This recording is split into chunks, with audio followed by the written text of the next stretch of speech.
Kristaps Porzingis' impact during the Suns game was so big, we're going to keep talking about it. Plus, Celtics, peaking at the right time. We'll keep talking about that too. And a quick crossover preview of the Spurs game this weekend. It's all right now on the Locked On Celtics podcast. Yup. Beantown, be ever ready. Recognize the city of champs. Back to back, if I say it, it's stamped. Locked on number 19, the best one, the next one. Juice loose in your pool now for the next run. It's the C's, who else could it be? What they gon' say now? Screaming like JT, Karalis, recap the madness. Every game, every practice. Best daily pod, no cap like Brad Beckett. Plus like Drew to KP, tap in daily. Primetime tapping D White on the sideline. Raining Jays, how it started, raising banners, how we finished. Locked on Celtics pod, home of the winners. Hey there, welcome back to the Locked On Celtics podcast right here on the Locked On Podcast Network, where it is your team every day, and I got you covered every Monday through Friday with a free podcast that drops directly to your device. No bonus podcast this weekend. I'll just have to cover the Spurs game on Sunday. I'll try to drop it a little early, so it's kind of a Sunday/Monday podcast. Just a quick adjustment for this one weekend. Normally bonus podcasts when they play on weekends. So subscribe, watch the show on YouTube, get into the comment section, and let me know what you're thinking there. I am John Karalis. If you're new to the show, I've been covering the Celtics for about 20 years. Doing it now as a beat writer for Boston Sports Journal. Today's show is brought to you by FanDuel. New customers, you get $200 in bonus bets when your first $5 bet wins. Later on, me and my buddy Jeff Garcia talk a little bit about Spurs Celtics on Saturday, but we got a lot to kind of continue talking about after that, after the Suns demolition, and we're going to bring in our demolitions expert, Tom Westerholm. What's going on, Tom?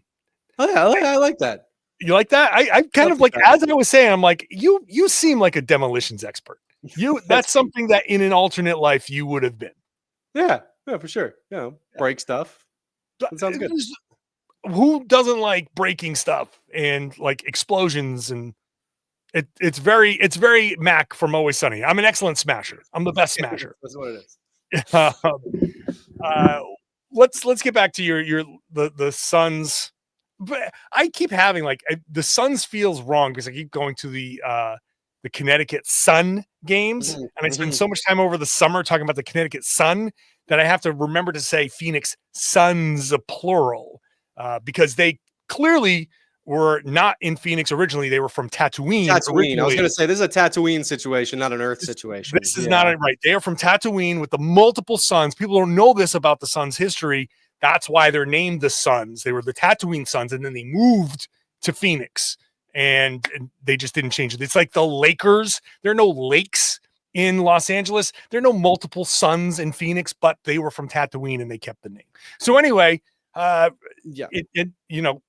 has all the championships too from the Suns' history. So that's right. It's honestly messed up, but it's the way of the road.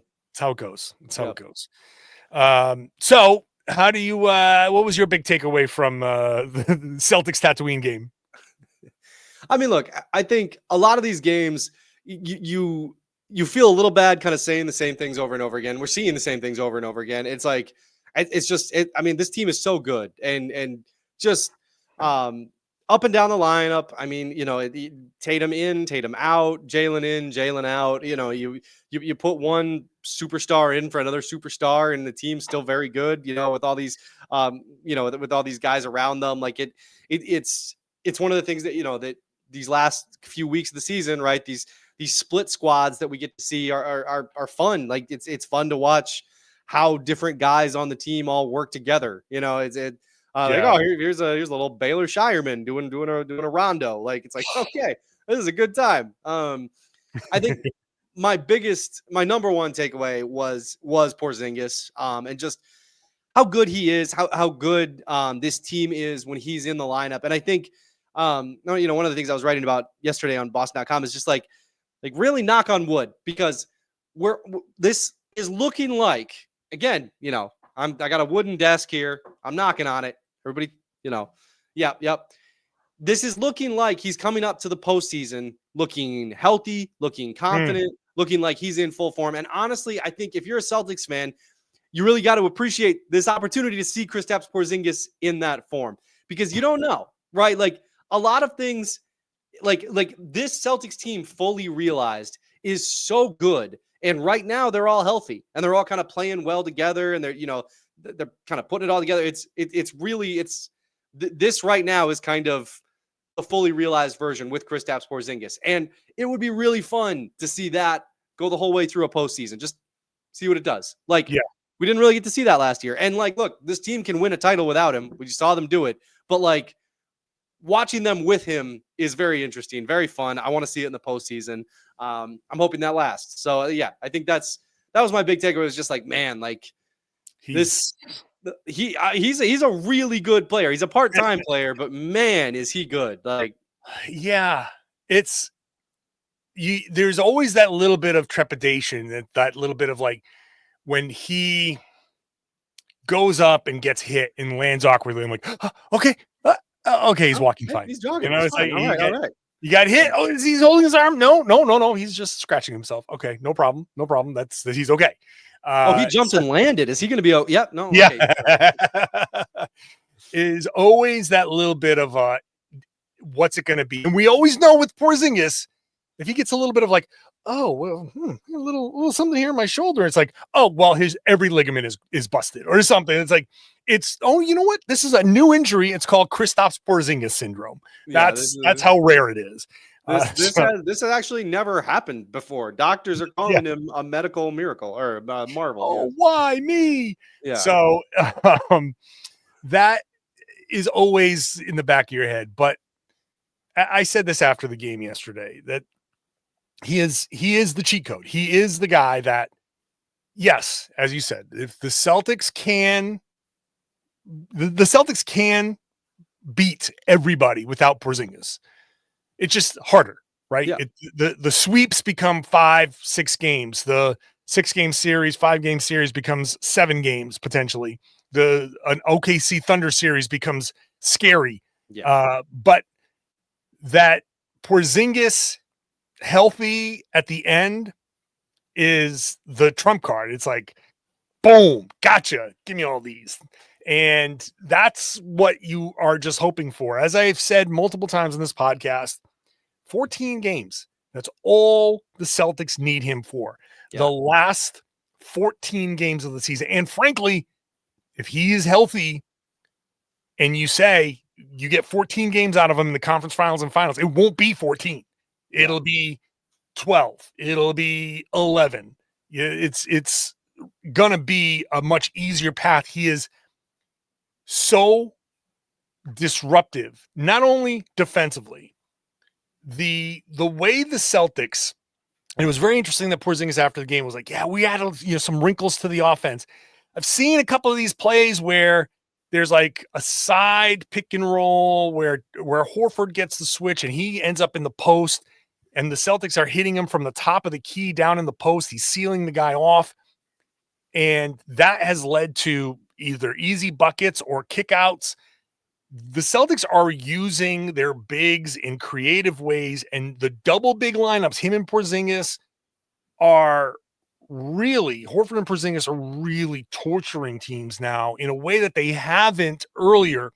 We're starting to see if you don't have two bigs that can handle the Celtics, you are in trouble. And even if you do, like I'm thinking of the Cavs, one will take the big away, and I get into this with Jeff Garcia later too with the Spurs. One will take the big away, and the other will just be fodder for, I'll just keep the theme going, Bantha fodder for Jayson Tatum as he attacks the big. Like there's no big in the league, even Evan Mobley, who is mobile, that can switch onto Jayson Tatum and consistently guard him. And that's the thing. So, and then you have to deal with, if Porzingis is setting that pick and you're switching, then who is on Porzingis and can he guard? Is it going to be, I don't know, pick a wing defender that, DeAndre Hunter, is he going to be able to, like, Porzingis takes him to the post? Yeah, that's what he did against Royce O'Neal yesterday. Just like, you just bury him. And so you pick your poison. If Porzingis is healthy, that is the big takeaway against the Suns in this whole road trip. If Porzingis is healthy and there and ready, then the entire dynamic of the playoffs changes. Yeah, I think the last time the Celtics played the Thunder, right? To your point about Tatum attacking the bigs, like the Thunder are really tough, can beat the Celtics, could beat the Celtics with Porzingis. Like they're that good. Like they're good. Those are, to me, I think you and I are aligned where it's like those are the teams. Those are the two. Like, if those two make the championship, I don't know who wins. If one of them makes it and the other one doesn't, right. Congratulations on your title. Put it all on red then, But like I think but even against the Thunder, like Tatum attacking bigs, that was the way he got all his points. Like he was just making mincemeat out of those guys. Like that's what that's what the Celtics team can do. Against literally anybody, up to and including the Thunder. The Thunder, of course, have a lot of answers on the other end, but that's a topic for a different time. But yeah. We'll save that for the finals preview. We'll save that for the finals preview. We got a long way to go before that. In the meantime, we still have to celebrate the Celtics peaking at the right time, which is where this whole conversation is going. And I did talk about it yesterday. I left that bullet point on from yesterday's, and I even added the T at the end of right to make sure I corrected my typo. Yeah, I had a typo. Mr. Professional over here. Sometimes you make a mistake and you deal with it. All right, I'll be back with that in a second. Today's show is brought to you by FanDuel. You got March Madness. You got the NBA final couple of weeks there and heading into the playoffs. That's going to be a lot of fun. You got baseball starting up. There's plenty to bet on at FanDuel. New customers, you get $200 in bonus bets if your first $5 bet wins. So go ahead, make it a good one, and you'll get $200 extra bucks to bet on everything. You want to go March Madness, you can go buzzer beaters. And I keep saying Cinderella stories. There's no Cinderella stories left. So who's cutting down the net? It's all there. You pick whatever your favorite team is, college, pro, whomever. It makes it easy at FanDuel to back them with spreads, totals, and game props. Tournament games happen all the time now, and there's obviously baseball, like I said, coming back, and we're heading into NBA, NHL playoffs. It's all there, and it's super easy on the FanDuel app. When you win, you get paid instantly, no waiting around. All the stats are there, very easy to use and easy to make your bets, in-game bets, all of that. The other thing that they have there right away when you sign in is to set your budget, set your limits, set your boundaries, your limits to make sure that you are gambling responsibly. Whatever you can afford to lose, just in case things don't go your way, set that. And then, hey, if you hit it, you hit it, and you come back when you get paid again and enjoy yourself over there at FanDuel. Visit FanDuel.com, get in on the college hoops action all tournament long. Thank you for making Locked On Celtics your first listen every day. Please sign up for our new daily newsletter, LockedOnDaily.com. Click on this Locked On Celtics logo, enter your email. I'll send you an email Monday through Friday with Celtics, NBA, and fantasy coverage for as long as fantasy continues, and links to Celtics content around the internet. So go check that out. Whoa, LockedOnDaily.com. I hit the wrong button. Not perfect. I don't shoot 1,000% here. It's whatever. Let me just get Tom Westerholm in here. Tom, let's talk about the Celtics some more. I just keep hitting buttons. Karalis above average. I just like to hear my name in a rap. What's wrong with that? We talk about the Celtics peaking at the right time, and there are a lot of stats that kind of suggest, like, their record, obviously 12-1 in March, 19-4 since February 1st. They are shooting their best. Their true shooting percentage is back over 60%. It was down to 58, 57 in December and January. They're doing everything better. Their offensive rebounds is in March is their highest monthly average. The 11.1 turnovers per game, the lowest monthly average this year. They're defending without fouling. This is a big one. 15.5 fouls per game in March, fewest per month, fewest they've averaged in a month this year. The defense is allowing their fewest field goal attempts per game in March. So everything is coming together for the Celtics this month. The offense, the defense, and they're doing it without everybody together. It's just that without everybody at the same time, right? Guys are missing. Jaylen's missed, Jayson's missed, Kristaps, all these guys have missed.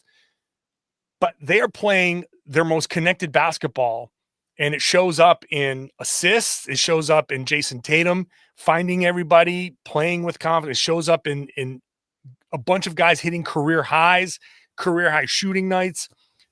It's just all of the things that were going wrong December, January, that stuff has gone away. They're playing that connectivity is the big thing for me, that shows to me that the lack of focus is gone. They are now focused on the task at hand. And that's the most important thing. Yeah, no question. It feels a little bit like even a more business-like version of the end of last season. Like, just with those, like, when Pritchard went on that run and then, he's like, taking over games and stuff, but like, the guys around him are all playing well. And again, I think toward the end of last year, I mean, they had that, like 35 game lead at, for first or whatever it was, like where like the games don't really matter that much, but you want to keep ramping up. So it's that mix and match thing where you're, getting looks at different lineups and all that. I mean, I think one thing that's been interesting, right? I think we've seen a real, like, Al Horford is really kind of coming alive right now in a way that's like, okay, this man was saving a little gas in that tank as well. He should. Like, listen, as a fellow 30-something, he's like, what is it, March? All right, okay. March. All right, give me the ball. Let me get some shots up. Let me listen. Did that one college reporter guy go, "This is March yet?" He did. There it is. I'm trying. Wait, let's go. Yeah. No, I mean, it's like as soon as he can do the Gator thing, he's like, that wakes him up. It's like a spell. Yeah. Yeah, I mean, he looks awesome, and like like I think, that I think you're right too. There was obviously a lot made of the struggles in the middle of the season. I think I understand, right? It's the same reason that, like, we've been talking for, a couple weeks now about how they're all peaking at the right time. It's like, it's what's going on in front of you that you're like, well, we got to talk about it. But like, realistically, this team is awesome. It's so deep. And the entire question was, there was no like, man, are we worried that these guys are combusting? This is not 2019. This is not a combustion team. This is a team that is ready at the right times. That is, everybody's super, super professional to the point of being so professional that they know when to be ready. Like they know how to peak at the right time. They've done this a lot, and they're ready to do it again. So I think I don't know. It's an important step, I think, to take from the young team that couldn't quite get over the hump to finally figuring out, okay, this is how you win, and winning the championship, and now settling into a veteran team. I think, maybe I speak for myself, but I think this is still viewed as a somewhat young team. And sure, absolutely, yeah. But they're not quite as young as you think, right? Because Tatum and Brown are in their 20s, but they're 27 and 28, and a bunch of guys are in their 30s, and a couple of guys in their mid 30s. Porzingis is 29. But next year, Taylor Shireman is 31 years old. He was in college for 11 years. People don't know this. Right. But you know what? Even their rookies are in their early 20s. He is an old rookie.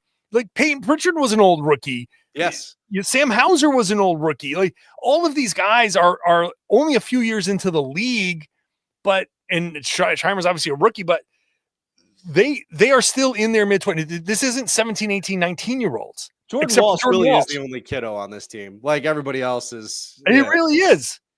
Yeah. I think Jordan Walsh might be closer to Ian Horford's age than Al Horford's age. How old's Ian Horford? I think 11. I think he is. He is. Yeah. Because how old is Jordan Walsh was like 21, so 20, it's 10. 21 or 22, yeah. So even if he's 10, 11 years, Al Horford is 38. Yeah. Oh, yeah, no, you're right. You're literally Jordan right. Walsh is closer in age to Ian Horford than he is to Al Horford. Yeah. He's the only one, which is weird to say. That is weird to say. I'm not going to say that to him in the locker room. I think his age. he's probably closer to Ian than he is to Drew Holiday, right? Well, yeah. Well, I mean, again, right up against it. It's a 10-year difference. So yeah. He's almost closer to Ian than he is to Derrick White. Yeah. For all it's Derrick White's 30. Yeah. It's close. It's close. But he's the only one. Man, that is so wild. This is a veteran group, but it's also a mature group. Yeah. And that's the important thing. This is the thing, right? It's the maturity. And I think in December, January, there's still the residual. Well, yes, they won the championship, but there's that lingering doubt of, well, was it too easy? Right. Did they get lucky? Sure. Are they more of what they were the year before? And they just got lucky, and you take the championship, and you're like, hey, collect your hardware and leave, and just they're always going to be. But no, I'm not gonna blame anybody who thought that. Like the thought crossed my mind too. I was like, sure, right. I was like, I think this team's good, but like obviously they're good. I think this team's good to go, but like you can always because there was no evidence, but now you have okay, this March is all right. I gotcha. They do know there is a switch. They know how to flip it. And so what this does now, assuming they at least make it to the finals this year, maybe they win it again. Next year, the slow start that will inevitably come next year, people will, I think, be like, yeah, okay, I get it. Yeah. There's going to be a little bit less. And maybe, it's impossible to say a team's going to win twice in a row or 3 times in a row, but at least next year, the people will be like, I trust them to figure it out, and then we'll see where they stand. Yeah. But yeah, that's the most important thing. I think what this run has done is allowed people to understand, okay, we get it. We get the switch. We see it. They can flip it. We're good. We get it. Everybody's kind of like, they've put that past stuff aside. The December, January stuff is gone. Just gone. Like gone. It's gone. It's got to never happened. I don't want to hear anything about it next year. I don't want to in December. I don't want to hear any are they going to be okay? Yeah. They're fine. They're fine. They are fine. I don't want to hear it. We'll see. We'll see how the team looks next year. But for now, they're fine. All right, Tom. You're dismissed. Okay, Tom's gone, and Jeff Garcia comes in. Yeah, appreciate you, man. I normally get my negative, and I appreciate everybody for listening. Coming up next, a preview of the Spurs game with my buddy Jeff Garcia of Locked On Spurs.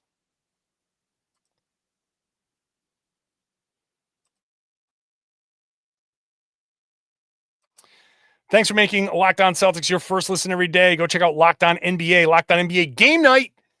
It's me. It's Jake Madison. We're recording that after I'm done here. I'm going to go check out the rest of we're going to check out the games all night. And then Jake and I are going to have our full podcast covering all the games. So make sure you subscribe to Locked On NBA, Locked On NBA Game Night. 2 podcasts on that feed. Listen to them both. All right. Jeff Garcia of Locked On Spurs and I sat down. This is a portion of our conversation. You want to listen to the whole thing, go listen to it on Locked On Spurs. But here's 10 minutes of me and Jeff talking about Derrick White, the Spurs, and what to expect this weekend. I talked to you about Derrick White, John. Pretty good trade, I think, for everybody. It worked out smile well. on my face. Yeah, I bet you do. Yes, he's no longer sporting the fro now. We see that he's bald now. All Derrick is manipulation. He had to shave it, even when he was Zen. Oh, yeah. People were like, Derrick, it's about time now. But even has his own lager, I hear, his own lager out in Boston. Yeah, little Derrick White lager, the white ale, Derrick White ale from Sam Adams. It's good. It's good. I'm a fan of a white ale. So yeah, man, D White he's the best. He really is the best, man. He is, first of all, just a good dude. Mm-hmm. I could be in the locker room. He's sitting at his locker before a game, and like he could be talking about something. I'll chime in on the conversation. We go back and forth. Like he's just cool, just chilling and having fun. I've never seen a guy have as much fun just being on a basketball team as Derrick White. Like legitimately just like, hey, this is cool.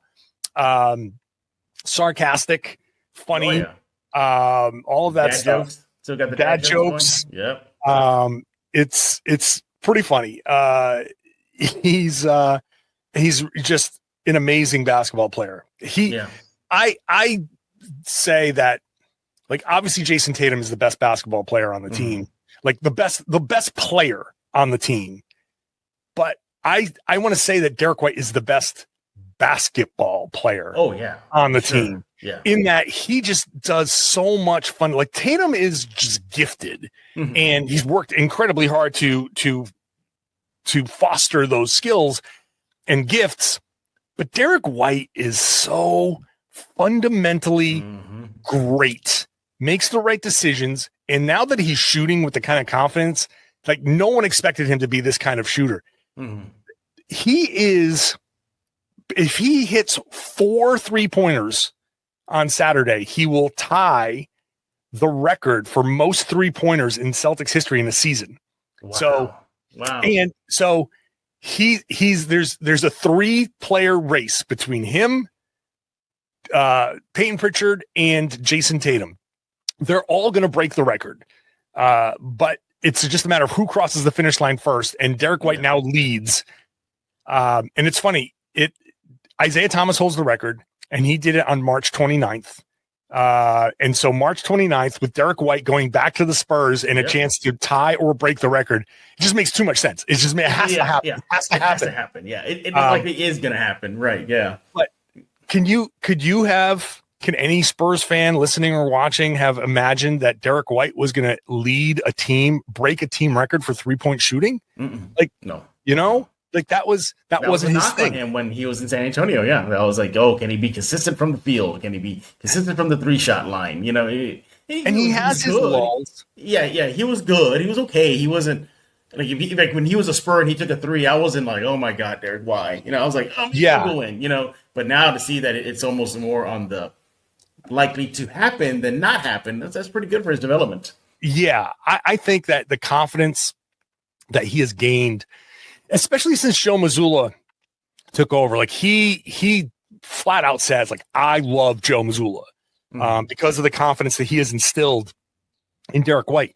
The Celtics essentially, like, they traded Marcus Smart to get Kristaps Porzingis. They were willing to do that because of Derrick White. And because Joe Mazzulla said, Derrick White is my starting point guard. He can be my starting point guard. And you remember the year before that trade, Derrick was sitting out fourth quarters for the Celtics. And we were sitting like, why is Derrick sitting fourth quarters? And because Marcus was here and had earned that right, like that was like a dynamic, but it was a tough dynamic to maintain. And we know Joe Mazzulla's emphasis on shooting. We know the confidence that he's instilled in Derrick White. And that has now taken off. Since Derrick has taken over the starting role, he has been, I can't even begin to tell you how great he is. The best player that isn't an all-star in the league because of everything that he does. I trust the Derrick White floater as much as if you said, gun to my head, we're going to pull the trigger if he misses this floater. I'm like, go ahead, take the floater. I'm going to plan my lunch date. You know what I mean? Like he's never missing those. I mean, I guess super glue guy, for the God, just the glue guy, just super glue. That one next level up when you're at the store and say, "Mom, can I get the glue?" No, I want super glue. That's who he is. Yeah, I can take this podcast to an hour just talking about Derrick White. I mean, well, first of all, is Tatum going to be playing tomorrow? I know you don't have the injury report right now, but I mean, 2 days off, didn't play against Phoenix. Maybe I want him to sit just because it's not doesn't benefit anybody. Just say it. It's the Spurs. Just say it. It is the Spurs, man. It's the Spurs without Wemby and without De'Aaron Fox, man. Yeah. Like you don't need him. He just sprained his ankle. Yeah. Earlier in the week, but as bad as it looked, and it looked bad. Yeah, it did. It did. He went through his pregame shoot around before the Suns and looked okay. He went through the pregame workouts, right before the game, and he was actually a game time decision, and they ruled him out, which I think was smart. But he wants to play so bad. And, his argument is that there are Celtics fans everywhere. And this is our only trip to San Antonio. And if somebody paid to see me and I can play, I'm going to play. Yeah. So I think he should sit, but I think he's going to play just because of what I know about him. And the 2 days off, I think he's going to give it a shot. I look at, the Spurs, and I guess for their standards, they've been playing better of late. Not great, but look, you lose Wemby, you lose De'Aaron Fox, and what do you expect? You're like going to pick up more L's than W's. But Devin Vassell, if you guys are watching on the other side, you Celtics fans here, well, keep an eye on Devin Vassell. I think he scored in double figures in the last 14 games and 20 or more in the last 3 heading into tomorrow's game versus Boston. So he's been on a heater, not just offensively, but defensively. He was challenged by the coaching staff and the team just in general, like to up your defense, Devin. And he's been really taking advantage of those minutes that freed up to be the guy right now because of no Fox, no Wemby. And he's really been embracing it. So he might be a thorn on the Boston side. But I just look at the Spurs team, John, and they're a small team. Their biggest dude out there is Biyombo. And if you guys trot out Horford and Porzingis, and it might be a long night for the Spurs, John. Probably. Yeah. Look, if this was December, I'd say the Spurs probably had a chance because the Celtics were playing kind of like up and down basketball. I think the Celtics are kind of on a mission right now. They are ramping up for the playoffs. They have the best road record in the NBA. They're not bothered by being somewhere else. They have a couple days off. So you will have Al Horford. You will have Kristaps Porzingis. They can throw sides. The Celtics will go double big this whole game probably, except for maybe at the start. Maybe they'll just start their normal group, or maybe they give Drew Holiday a day off and say, hey, Derrick White's the starting point guard. We'll go double big. Drew can take the day and whatever. I wouldn't be surprised if something like that comes up. But the size, we saw it against the Suns. They will find switches against the smaller players. Wherever Biyombo is on the floor, that guy will space out to a corner. And you can't leave Porzingis or Horford at the 3-point line. They'll kill you.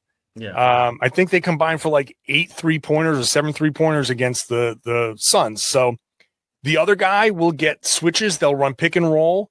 Yeah, you want Devin Vassell? Great. Congratulations, Devin Vassell. You're not really guarding Jayson Tatum. You're guarding Kristaps Porzingis in the post. Yeah. Go have fun. That's how the Celtics will attack it. Or whoever Biyombo is covering, it's going to be, if Tatum is playing, switch. If you're switching, he's gonna hunt that Biyombo matchup and torch it. It'll be gross. It'll be gross because there's no center out there that can keep up with Jayson Tatum off the dribble on a pick and roll like that. And the Celtics set great picks. So I would expect to see a heavy dose of either Biyombo spaced or Biyombo attacked by Tatum. And either way, you're going to either have to help, and that's going to open up a ton of corner 3-pointers, or you're not going to help in time, and Tatum's going to dunk all over you. Yeah, exactly. And another thing I'm going to be watching out for is young Steph Castle. Likely he's going to be the rookie of the year. Exciting guy, very dynamic, good two-way guy. Nice rookie, silver linings here, Spurs fans and Celtics fans. Spurs fans have been going through it the whole season, so this is like the big silver lining, is the promising career of Castle. Sure. He's tenacious, man. He's tenacious. He don't back down. He'll attack the rim. Heading into the draft and now like the early stages of his NBA career, like the rookie season, they're like, oh, he could be the next. He's shaped up to be a Drew Holiday.